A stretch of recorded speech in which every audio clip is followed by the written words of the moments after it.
So some quick tasting notes on Saturday night's dinner. The wine we started off with was the Rockford Black Shiraz. The owner wasn't sure exactly what vintage it was, but it was at least 20 years old. And I was amazed by how much life and form it still had going in it. There was very little sign of any kind of erosion of quality, which is remarkable. It's always something that I've been a little bit concerned about when it comes to the Black Shiraz, but in this instance it was rocking. I was really impressed. It might be one of the best I've ever had. Then on to Adorangi Craighill Chardonnay. It was the 09. It was fine. It didn't blow me away. I've had a fair bit of it, and this one wasn't looking good. Next, the Pierre Ferrand Fille Pouifui. I think it was the 09.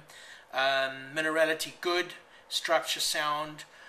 Didn't blow me out of the water, but liked what I saw. Then on to Domaine Seren, the Evenstad Reserve, which I think is their bomb diggity level. I think it's the one right at the top, with Domaine Seren, the 07. Good vintage. It seemed to be maturing a hell of a lot quicker than I expected it to. I had the feeling that the wine was getting into a secondary maturation phase already, which is surprising. Maybe a little bit of too much heat in Singapore, not sure, but it's a fantastic wine. I can well understand why everybody gets so excited about it every time it gets shown.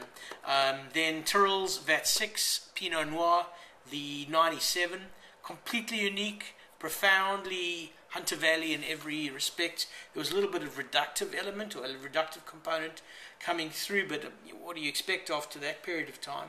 I'd actually say that there was a fair amount of time left in that wine, and it's not an easy call to make generally, particularly out of the Hunter for Pinot, but phenomenal total quids on it.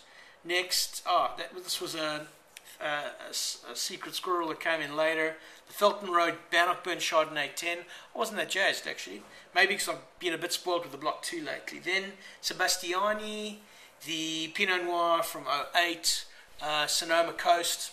There's something really floral and elegant and feminine about what comes out of Sonoma as a rule, and this was possibly an exception to it. For me, it seemed to be fairly rustic and structured and grunty in a way, which was surprising. Red berry action. There was a suppleness to the texture, which was probably the thing I liked the most about it. Then the Leroy Chambord Musigny 85, wine of the night. It was chosen by Dennis to go with the truffle dishes that we had, and it rocked it. Amazing vitality and youth. An absolute force of a wine. I get a little scared when I taste Burgundy as good as this, because I realise I can't afford to love it too much.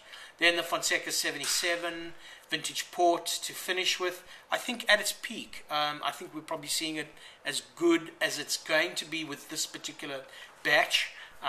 Having said that, it's travelled around the world, went to the States first and came back here, so it's got a few frequent flyer points. Awesome night. Thanks very much, guys.